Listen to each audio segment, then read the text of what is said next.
আসসালামু আলাইকুম। এর আগের ভিডিওটা যারা দেখেছেন জানেন যে আমি 3 দিনের ওয়াটার ফাস্টিং করেছি এবং এই 3 দিনের ওয়াটার ফাস্টিংয়ে আমার বডিতে কী কী হয়েছে, কী কী কেমিক্যাল চেঞ্জ আসছে, কী কী হরমোনাল চেঞ্জ আসছে, কী কী হচ্ছে এই সম্বন্ধে আমি আগে বলেছি এবং আমার যে অভিজ্ঞতা সেইটাও বলেছি। এখন আমি বলবো যে কিভাবে আরম্ভ করবেন। কারণ 24 ঘন্টা হঠাৎ করে আরম্ভ করলেন, 36 ঘন্টা হঠাৎ করে আরম্ভ করলেন, মানে 72 ঘন্টা আরম্ভ করেন, ইম্পসিবল। এইটা আমার বডি অ্যাডজাস্ট হইতে হবে স্টেপ বাই স্টেপ। আমি যে কোনো কিছু বলি যে একটা স্টেপ বাই স্টেপ আমাদের করতে হবে। তো সবচেয়ে ইজি ওয়ে, কারণ আমরা রোজার কথা শুনলেই ফাস্টিং শুনলে ভয় পেয়ে যাই যে কীভাবে রোজা রাখবো এটি, কিন্তু actually this is very easy এবং ইউ উইল এনজয় এটি। আপনার 12 ঘন্টা থেকে আরম্ভ করুন, রোজাটা 12 ঘন্টা থেকে আরম্ভ করুন। কীভাবে?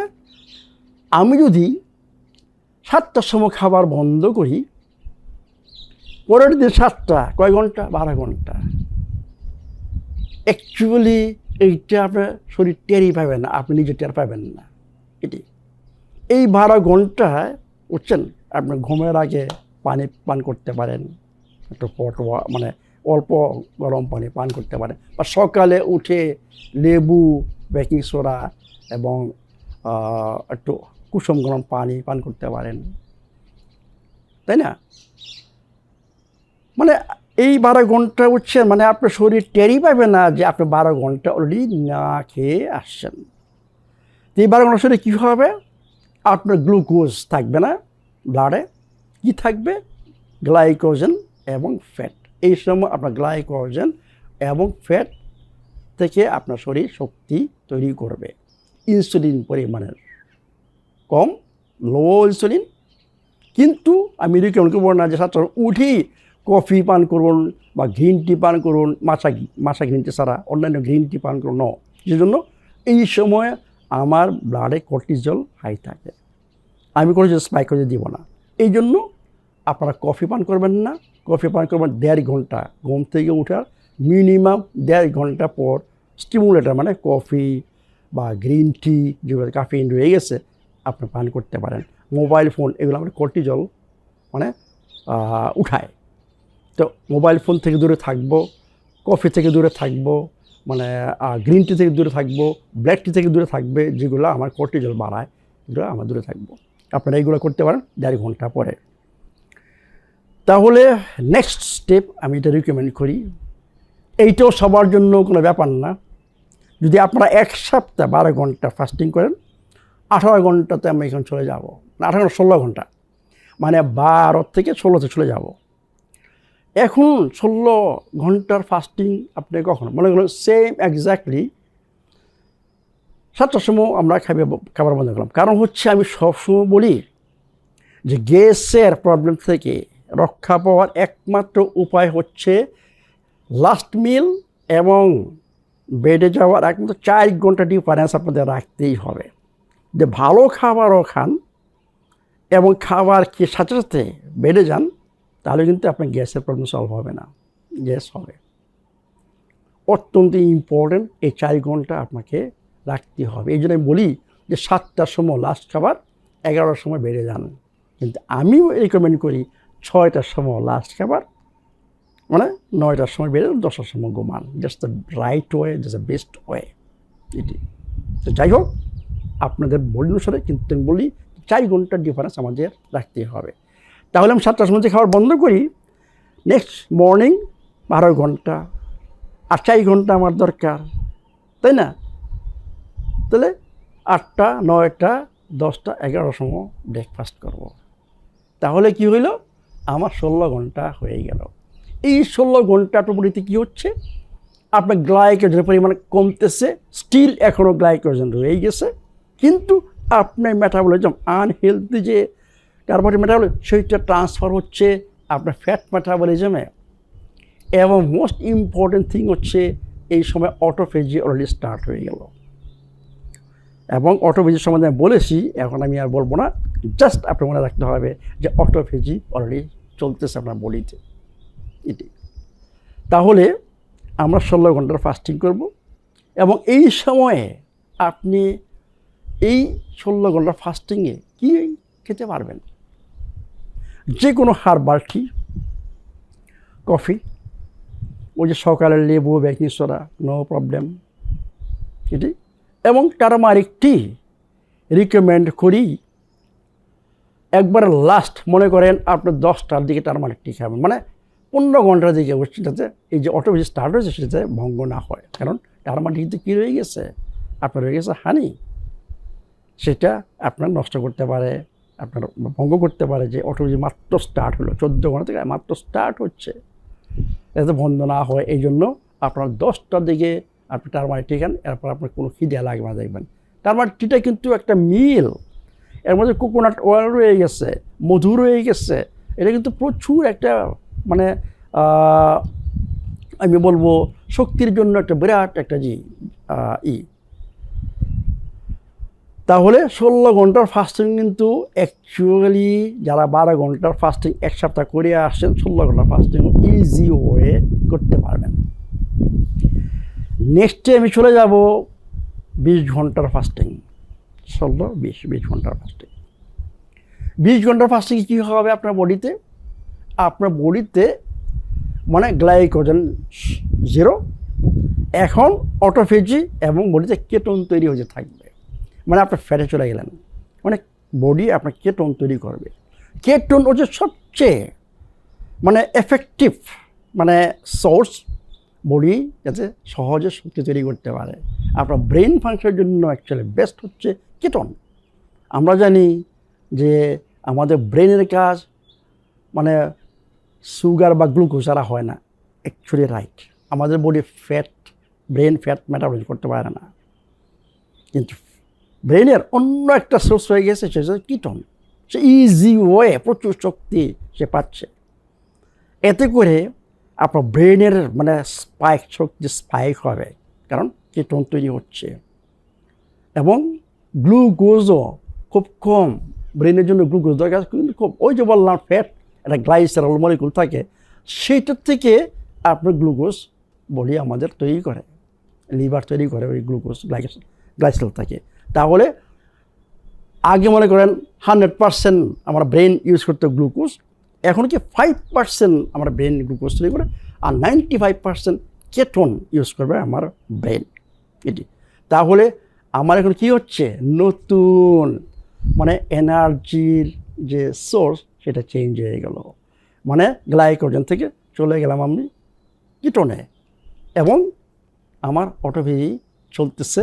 এই সময় আপনি দেখবেন যে আপনার ব্রেনের ফাংশন ভেরি গুড, আপনার ব্রেন ফগ বা আপনি যে ক্লিয়ারিটি, মেন্টাল ক্লিয়ারিটি দেখবেন যে কি ভালো ফিল করেছেন, এটি। তো 20 ঘন্টার ফাস্টিংয়ে অটোফেজি ডিপার হবে, বডি এখন সম্পূর্ণ কেটোন তৈরি করবে, ফ্যাট মারা থাকবে, এবং এই সময়ে মানে হিউম্যান গ্রোথ হরমোন আরম্ভ হয় স্টিমুলেট, বুঝলেন তো? আপনার মানে গ্রোথ হরমোন তৈরি হচ্ছে, এটি। ইনসুলিন ফিনিশ, ইনসুলিন রেজিস্ট্যান্স আপনার মানে যে ইনসুলিন ব্লাডে, এখন ইনসুলিনের পরিমাণ খুবই কম, মানে বলতে গেলে নাই মনে করেন ইনসুলিন, কারণ যেহেতু গ্লুকোজ নাই, ফর হোয়াট আপনার বডি তৈরি করবে ইনসুলিন? ইনসুলিন কখন তৈরি হয়? যখন ব্লাডে গ্লুকোজ থাকে, গ্লাইকোজেন থাকে, তখন তৈরি হয়, এটি। তো ওই যে বললাম যে 5% গ্লাইসেরল হবে, গ্লুকোজ হবে, ওই জন্য অল্প পরিমাণে আপনার ইনসুলিন থাকবে, এটি। নেক্সট স্টেপ আমরা চলে যাব একদিনের মানে 24 ঘন্টার ফাস্টিংয়ে। আচ্ছা, এর আগে আমি বলি নাই যে 20 ঘন্টার ফাস্টিং কী হবে। আপনার 4 ঘন্টা থাকতেছে খাবার উইন্ডো, মানে 20 ঘন্টা আপনি খাচ্ছেন না কিছুই, মাত্র 4 ঘন্টা আপনি খাচ্ছেন। ওই 4 ঘন্টা আমি রিকমেন্ড করবো মোস্টলি খান ফ্যাট এবং প্রোটিন এবং ফাইবার। আমি বেশি রিকমেন্ড করবো যদি সিলিয়াম হাস্ক ওই সময় থাকে, আপনারা যদি শাকসবজি না খেয়েছেন, তাহলে আপনারা ওই সময়ে এই সিলিয়াম হাস্ক ইউজ করুন, কারণ বাওয়েল মুভমেন্ট আমাদের দরকার, এটাই। তাহলে আমি এখন 20 ঘন্টার ফাস্টিংয়ে অভ্যস্ত হয়ে গেলাম। মনে করুন আরও 1 সপ্তাহ, মানে 1 সপ্তাহ 12 ঘন্টা, 1 সপ্তাহ 16 ঘন্টা, 1 সপ্তাহ মানে আপনি ট্রাই করুন। অ্যাকচুয়ালি 1 সপ্তাহ 20 ঘন্টা দরকার নেই। আপনি মনে করেন 1 দিন বা 2 দিন 20 ঘন্টাই করুন, আর বাকিগুলা ওই 16 ঘন্টা চলতে থাকুন। এরপরে আমরা চলে যাব 24 ঘন্টার ফাস্টিংয়ে, মানে 1 দিনের ফাস্টিংয়ে। 1 দিনের ফাস্টিং, এই প্রসেসগুলো আরও ডিপার হবে, মানে অটোফেজি আরও ডিপার হবে। আপনার ব্রেন ফাংশন আরও চমৎকার হবে, কারণ ব্রেন এখন কেটন আপনার কেটনের পরিমাণ বডিতে আরও বাড়বে টোটালি। এবং এই সময়ে স্টেম সেল তৈরি হইতে আরম্ভ হবে আপনার বডিতে। আমি আগে বলছি স্টেম সেল কী জিনিস এটি। এর মানে 24 ঘন্টার ফাস্টিং যদি আপনারা যেতে পারেন, মানে 12, 16, 20, 24, গ্রেট, ইউ আর গ্রেট নাও। এতে করে আপনি ইনসুলিন রেজিস্ট্যান্স দূর করবেন শরীরের। ইনসুলিন রেজিস্ট্যান্স দূর করা মানে কি? আপনি ইনফ্লামেশন শরীরের দূর করা। এর মানে কি? You are healthy. বডি যদি ক্রনিক ইনফ্লামেশন না থাকে, ইউ আর হেলথি। আপনার সব কিছু সুন্দর মতো কাজ করবে। আপনার এনজাইম সিস্টেম, হরমোনাল সিস্টেম, নিউরোট্রান্সমিটারের যে ব্যালেন্স, সেগুলা সম্পূর্ণ ব্যাক হবে। এতে করে আপনি যদি সপ্তাহে 1 দিন করেও আপনি 24 ঘন্টা ফাস্টিং করতে পারেন, আপনি দেখবেন যে 2-3 মাস পরে, মানে ক্যান্সার থেকে আরম্ভ করে, কিডনি প্রবলেম থেকে আরম্ভ করে অনেক কিছু আপনার শরীর থেকে চলে গেছে। ব্লাড প্রেশার, হার্ট ডিজিজ, মানে আর কি সমস্ত ডিজেনারেটিভ ডিজিজ যেগুলো আছে, এগুলো আস্তে আস্তে আস্তে আস্তে চলে যাবে। এরপরে আমি রিকমেন্ড করবো, যে বলছিলাম এর আগে, যে 24 ঘন্টা ফাস্টিং সপ্তাহে 1 দিন করুন, আর 70 ঘন্টার ফাস্টিং সবসময় করতে থাকুন। এর মধ্যে যদি মনে করেন কারো বিরক্ত লাগে, 1 দিন, সপ্তাহে 1 দিন আপনার মনটা যা চায়, বুঝছেন, রোববার দিন মনে করেন যা চাই তাই করেন। তাহলে আমি কি মানে রিকমেন্ড করবো আপনাদেরকে, যে 5 দিন 70 ঘন্টার ফাস্টিং করুন, 1 দিন 24 ঘন্টার ফাস্টিং করুন, আর 1 দিন মনে করেন ফ্যামিলির সাথে কোথাও বসছেন, যা ইচ্ছা তাই খান। এত করে বডির কোনো ক্ষতি হবে না। Body will tackle, it should not think. But believe me, আমি 2 নাম্বার খাবার আমার বডি এখন চায় না, কারণ আমার বডি অনেক বছর যাবৎ অ্যাডজাস্ট হয়ে গেছে এটি। আমি রোববার দিন আমি ট্রাই করি, ওই সময় ফাস্টিং আমার 70 ঘন্টা ফাস্টিং আমার অটোমেটিক হয়ে যায়। ওই দিন আমিও ওই দিনেও ট্রাই করি যে গুড ফ্যাট, গুড প্রোটিন এবং ভেজিটেবলস খাওয়ার জন্য। তাই মাঝে মাঝে মনে করেন কিছু একটা খাই, মনে করেন কি বলবো, কিছু ডিজার্টস, বুঝছেন, এটি করে বাংলাদেশে গেলে মিষ্টি খাই, বুঝছেন, এটি ইট ডাজন্ট ম্যাটার এটি। তাহলে মানে এই যদি আমরা পালন করতে পারি যে 5 দিন আমরা 70 ঘন্টার ফাস্টিং করব, 1 দিন 24 ঘন্টার ফাস্টিং করব, এইভাবে আমরা চলবো। এরপরে আমি রিকমেন্ড করি যে শরীরকে আরও রিজুনেট করার জন্য, স্টেম সেল আরও বাড়ানোর জন্য আমি আপনাকে রিকমেন্ড করব যে মাসে 1 দিন ট্রাই করেন 36 ঘন্টার ফাস্টিং করার জন্য। তখন এই যে অটোফেজি থেকে আরম্ভ করে, কেটন থেকে আরম্ভ করে এবং অন্যান্য যে স্টেম সেল, এগুলো আরম্ভ করে ইমিউন সিস্টেম স্ট্রং হওয়া থেকে আরম্ভ করে ইনফ্লামেশন দূর, ইনসুলিন রেজিস্ট্যান্স দূর, বুঝছেন, এগুলো আরম্ভ করেও আপনি দেখবেন যে you are looking very good, এবং আপনার এনার্জি অনেক, আপনার কোয়ালিটি অফ স্লিপ ভালো হবে, ভালো ঘুমাবেন, মানে আপনার অ্যাংজাইটি সব চলে গেছে। এইটা আমি রিকমেন্ড করি, যাতে পার্কিনসন বা মেন্টাল ডিজিজ যাদের আছে ওদের জন্য অত্যন্ত ইম্পর্টেন্ট। কারণ বডিকে যদি আমি প্রচুর পরিমাণে কেটন সাপ্লাই দিই, আমার ব্রেন যদি কেটন ইউজ করে, তাহলে আমার ব্রেনের যে ওইগুলা জমসে, বুঝছেন, মানে ডিফেক্টেড প্রোটিন, বুঝছেন, আমিলয়েড যেটা বলি আমরা, বুঝছেন, প্লেক্স, ওগুলো সব আস্তে আস্তে দূর হয়ে থাকবে। আর পার্কিনসন থেকে আরম্ভ করে, আলজিমার থেকে আরম্ভ করে, বুঝছেন, আপনার অনেক মেন্টাল ডিজিজ আপনারা দূর করতে পারবেন। মানে এইভাবে ক্যান্সার থেকে আরম্ভ করে, অটোইমিউন ডিজিজ থেকে আরম্ভ করে অনেক প্রবলেম যদি আপনি এইভাবে কন্টিনিউ করেন, আপনার বডিতে এগুলো থাকবে না। কিন্তু কথা হচ্ছে 1 দিন 2 দিন না, this is your new lifestyle. এটাই। তাহলে ট্রাই করুন মাসে 36 ঘন্টা একদিন করার। এরপরে আমি যেটা করলাম, আমি ফার্স্ট করছি মানে 3 দিনের, যে 3 মাসে ট্রাই করেন 72 ঘন্টার ফাস্টিং করার জন্য, ওয়াটার ফাস্টিং করার জন্য, মানে শুধু ওয়াটার।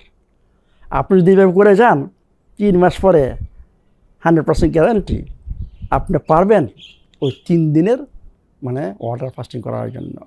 ওই সময় আপনাকে প্রচুর পরিমাণে পানি, ইলেকট্রোলাইটস দেওয়া, বুঝছেন, একটু হিউম্যান পিঙ্ক সল্ট যেটা আমি করেছি।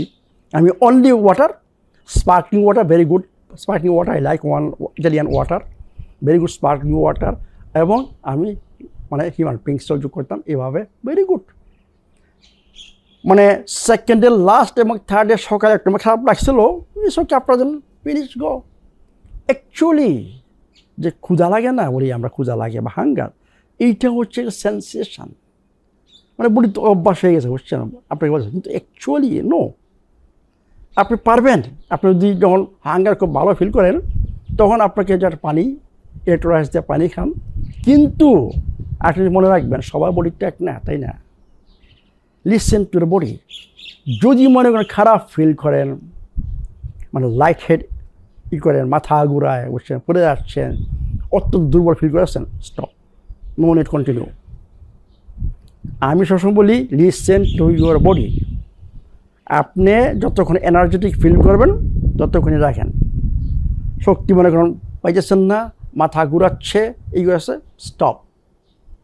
এরপরে আরও কন্টিনিউ করেন, যে ইজি যেটা মনে করেন 17 ঘন্টা 16 ঘন্টা, বুঝছেন।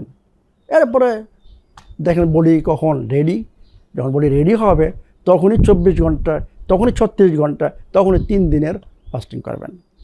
ফাস্টিংয়ের মাধ্যমে যে scientifically proven, specially insulin resistance, immune system, body inflammation, এবং মানে সমস্ত mental disease, cancer, autoimmune disease, একমাত্র যদি আমরা বইটা ফলো করেন, খাবারের এক্সট্রা এবং ভালো পানি যদি বডিকে সাপ্লাই দিতে পারেন, ব্রিথিং যদি ঠিক মতো করতে পারেন, আর ফাস্টিং করেন, আপনার কোনো দরকার হবে না। জাস্ট 3 মাস আপনি দেখেন আপনার বডিতে কী চেঞ্জ আসে। কিন্তু আমি সবসময় বলি, you are what you eat and drink, মানে ন্যাচারাল খাবার এবং খাবারের নিয়ম এবং ভালো পানি যদি সাপ্লাই দেন এবং বডিকে যদি ফিজিক্যালি অ্যাক্টিভ রাখেন, এই ফাস্টিং আপনাকে সমস্ত রোগ থেকে মুক্ত রাখবে। অনেকে প্রশ্ন করতে পারেন, স্যার আমি যদি একদিন 24 ঘন্টা ফাস্টিং করি বা 36 ঘন্টা ফাস্টিং করি বা 3 দিনের ওয়াটার ফাস্টিং করি, আমি কি ব্যায়াম করতে পারবো? হ্যাঁ, হাঁটেন, যদি দরকার হয় একটু সাঁতার কাটেন, কিন্তু নট স্ট্রেনার্স ফিজিক্যাল এক্সারসাইজ। ঘাই মাঠে মাঝে যাবেন, no need stress exercise, no need. কারণ ফিজিক্যাল মানে strenuous physical activity also stress. আপনি নর্মাল হাঁটেন, ভেরি গুড, সাম ইয়োগা করতে পারেন, কিন্তু হার্ড ফিজিক্যাল ওয়ার্ক নো। কারণ ওই সময় বডির অনেক কিছু দরকার হয়, সেটা আপনার বডি পাচ্ছে না, তখন আপনি খারাপ ফিল করবেন, আপনার খারাপ হতে পারে।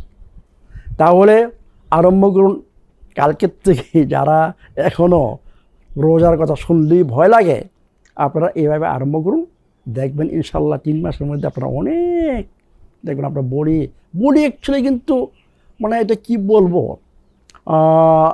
Body very smart. আমি মাঝে মাঝে বলি যে আমি কি মাইন্ড আমাকে কন্ট্রোল করে, মানে ইচ্ছা শক্তি, না আমি মাইন্ডকে কন্ট্রোল করি? Try to do second one. আপনি কন্ট্রোল করেন মাইন্ডকে, মাইন্ড আপনাকে না। যখন আপনি মাইন্ডকে কন্ট্রোল করতে পারবেন, আপনার জন্য সব কিছু ইজি হয়ে যাবে। এটি তাহলে আসুন আরম্ভ করি, দেখি, বিলিভ মি, আপনার অনেক অনেক রোগ থেকে, মারাত্মক রোগ থেকে মুক্ত হবেন। এটি ভালো থাকুন, সুস্থ থাকুন।